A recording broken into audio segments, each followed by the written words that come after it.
Hello, everyone, and welcome to Locked On Flames. Today, we are going to do a deeper dive and a bit of an analysis of Andrew Mangiapane's 3-year, $5.8 million contract extension. You're Locked On Flames, your daily podcast on the Calgary Flames. Part of the Locked On Podcast Network, your team every day.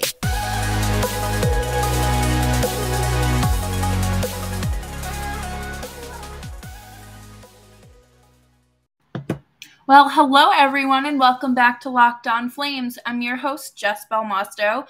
Thank you so much for tuning into another episode. It is August, so we are in the dog days of the off season, but an RFA has decided to stay in Calgary, and that means Andrew Mangiapane is here for the next 3 years. We're going to dissect that a little bit more today and talk about why the 3-year term makes a bit of sense, and it's not something to question.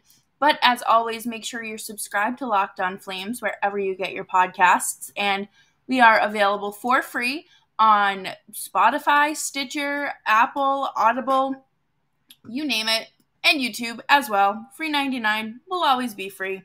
So, last night, it always happens when I'm just minding my own business and usually getting ready for bed. The Matthew Tkachuk trade quite literally broke when I was sound asleep at 11 o'clock on a Friday night. But last night was a little bit different. I was hanging out watching How I Met Your Mother, and next thing I knew, I get a notification saying Andrew Mangiapane 3-year extension is done.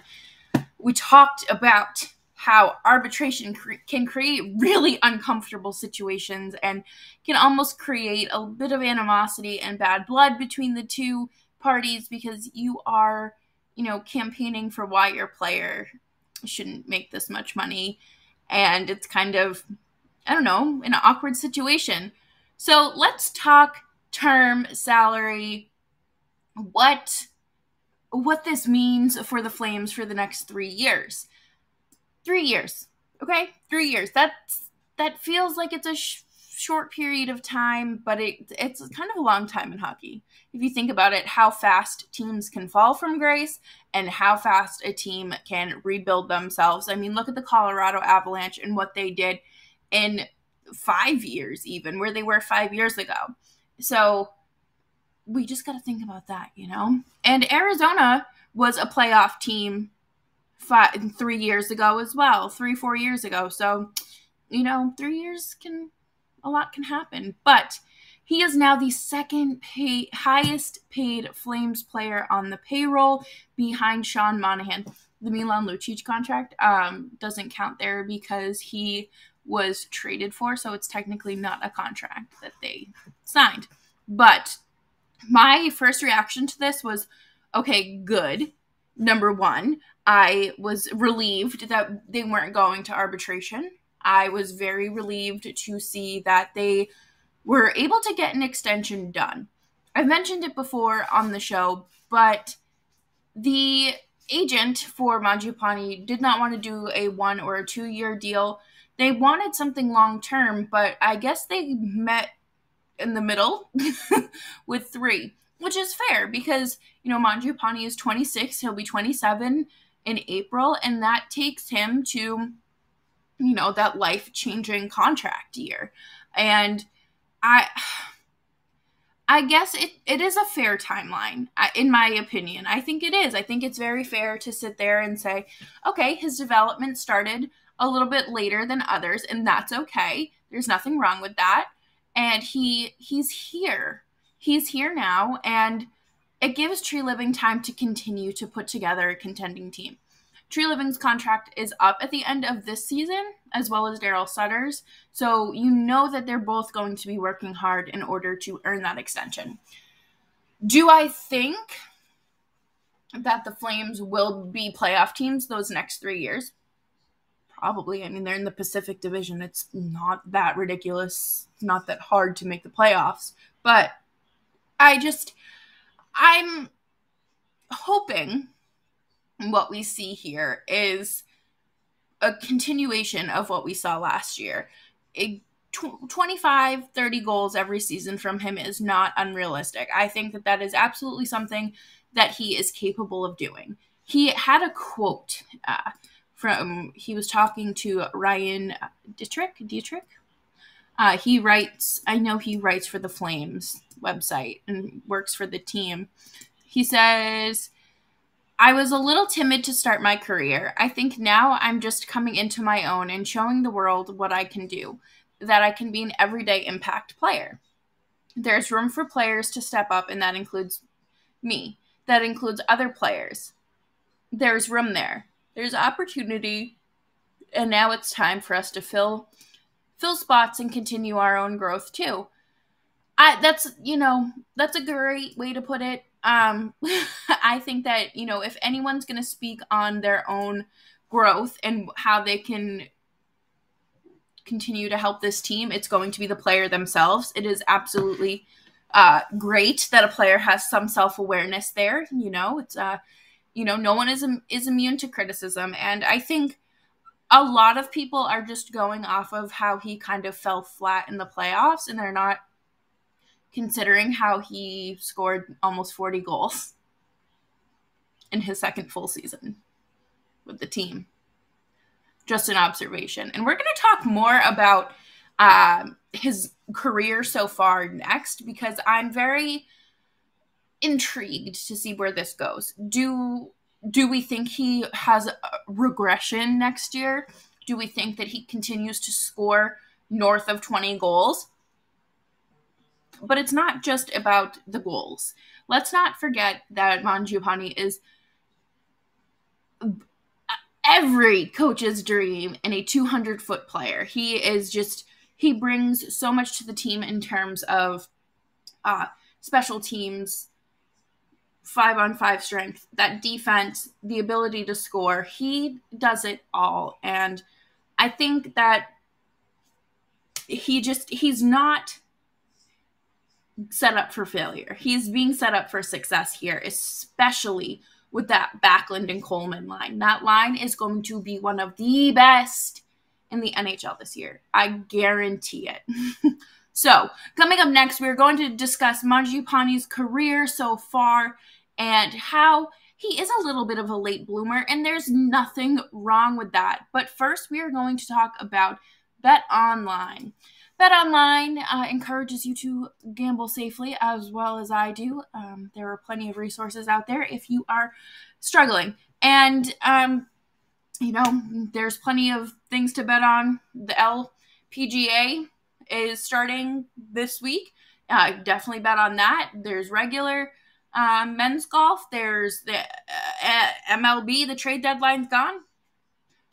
There are plenty of things to bet on now. I think the Padres are probably moving in towards the favorites there. I still think it's going to be a Yankees-Padres or Yankees-Dodgers World Series.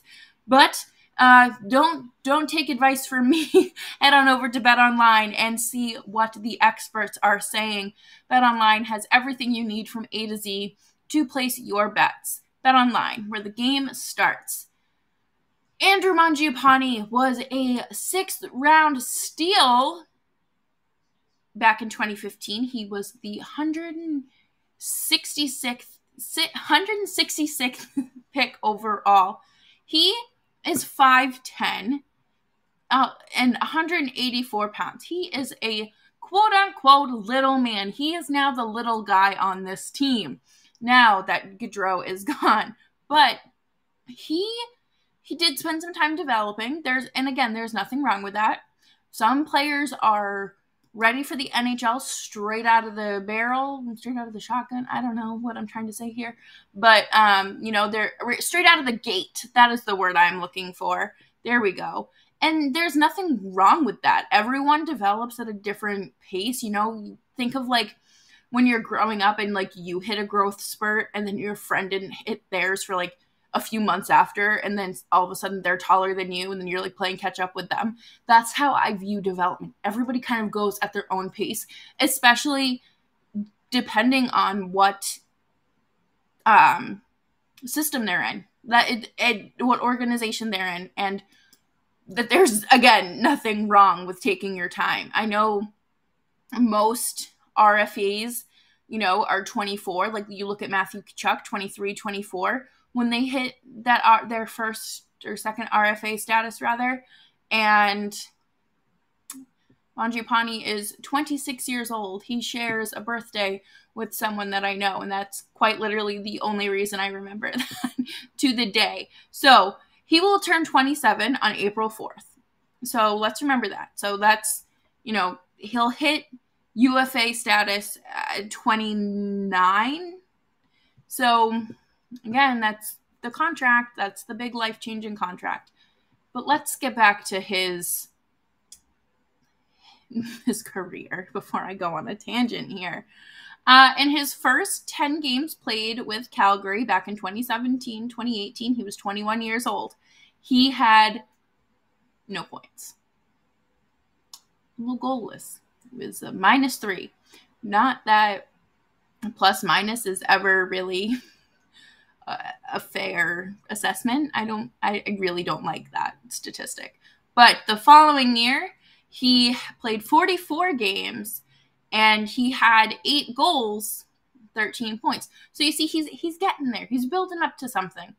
And then this next season is when I started covering the Flames, and I knew this kid was going to be special from the stats that I had seen when I was learning the roster, as well as just watching him play. I thought that he just brought something really special to the team. He passed the eye test, and he looks great on paper as well. So this was the season of the pause, and he played 68 games. He had 17 goals and 15 assists. So again, he is continuing to build that momentum. He's finding his footing. He's finding his game. He's able to find the back of the net. He's making plays. And I think that he, again, if the pause hadn't happened, he probably would have cracked 25 or 20 to 25 goals. I don't think that is, crazy for me to say. The following year, this was his first complete season. It was the shortened season. So this was his first full year up in the NHL with the Calgary Flames. I don't count the pause because that was completely unexpected. Maybe I should. I don't know. Comment down below. So this is his, he's 24 now, right? 56 games. This is his career year, right? Everybody is so excited for him to break through and hit 20 goals because he was on pace for it, right? So through 56 games, he ended up having 18 goals, 14 assists, and he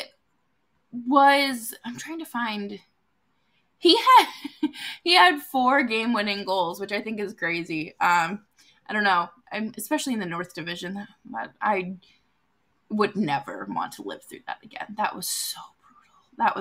I was so tired of playing the same 7 other teams over and over and over. It was a nightmare.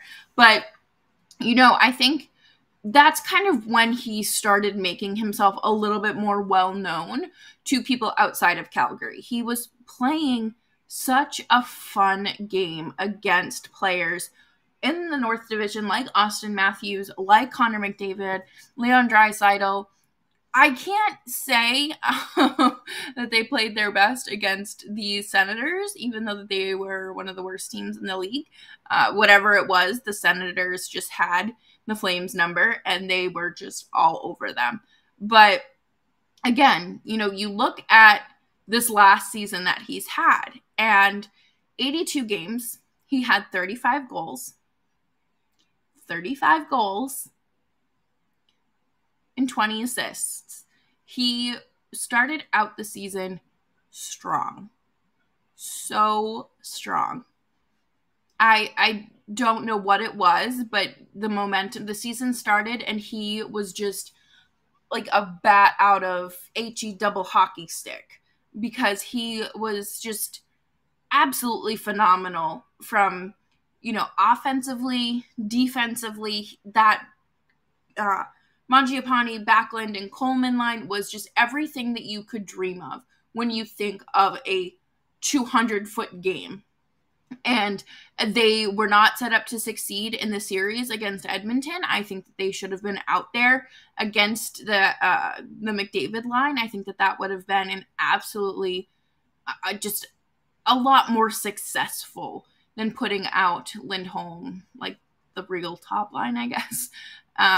But I really am so impressed with how his game has improved. Even his like stick handling, he's getting down into the corners more. He is just one of the best players on the Flames, and I think will be for the next coming years. And there's nothing really to, nothing really more to add to that. I think that he is someone who will grow with the Flames and will absolutely succeed on that line.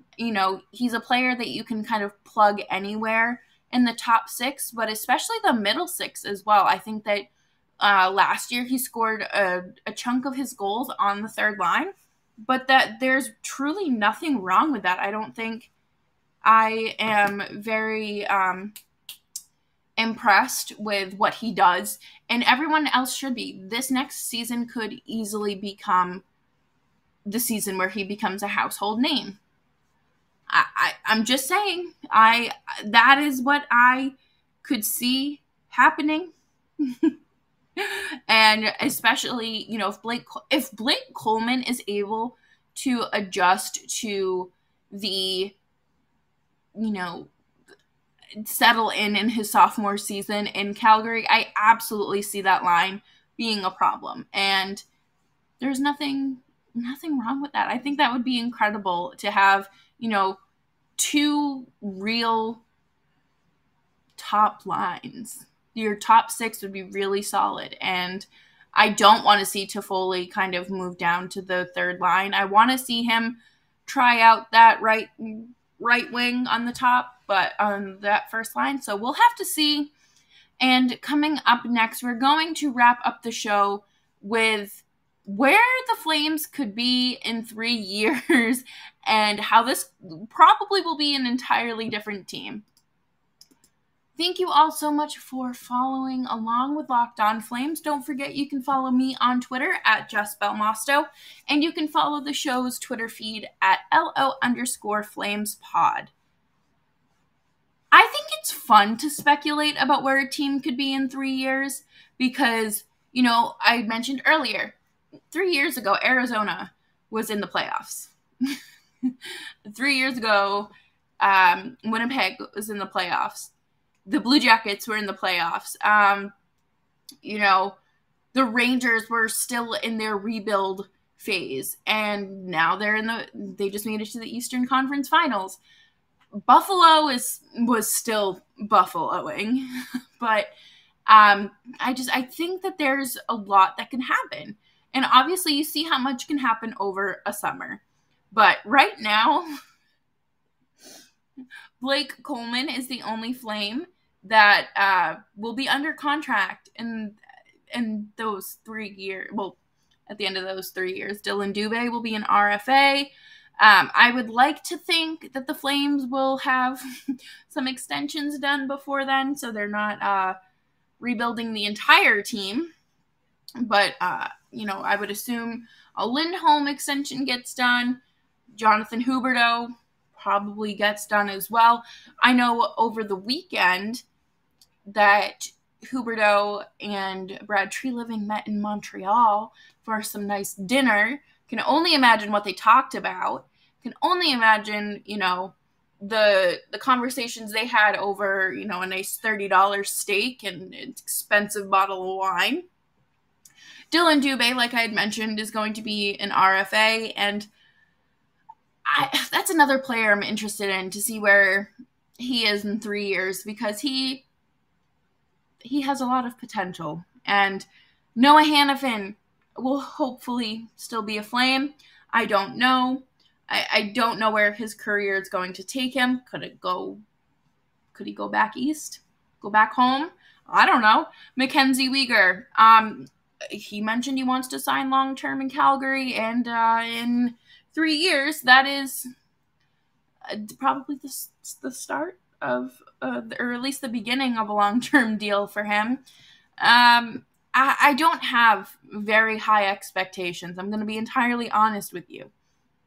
I'm not in like this team is going to just be in the toilet in 3 years. No, based on how this summer has gone, you cannot predict any of it. You cannot predict who stays, who goes, who gets brought in. Clearly, because when Matthew Tkachuk was traded, you're sitting there thinking, who's going to be the return? And you're certainly not thinking Mackenzie Weegar and Jonathan Huberdeau and a first-round pick and a prospect. So, you have to you have to think, because you can't let yourself get stressed out season by season. And I do hope that, and I do expect, not hope, I fully expect the Flames to offer him the world the same way that they did with Gaudreau and Tkachuk. Now, do I think he's going to be making $10 million? No, absolutely not. I don't think that that's going to be Mangiapane money. Do I think, 7 million, 7.5? Sure. And they offer him that 8th year? Yeah, I do. I think that could be something that's very possible for him and very possible for this organization to offer him. I don't think it's unrealistic to see him re-sign here. But at the same time, I don't know, because I also said that Matthew Tkachuk and Johnny were going to sign here. So don't take anything I say too seriously, I guess. I don't know. It has been a cruel summer for the Flames, but also it's been kind of rewarding as well. So why don't we just wrap up today with some good news? Mangiapane staying. They avoid arbitration.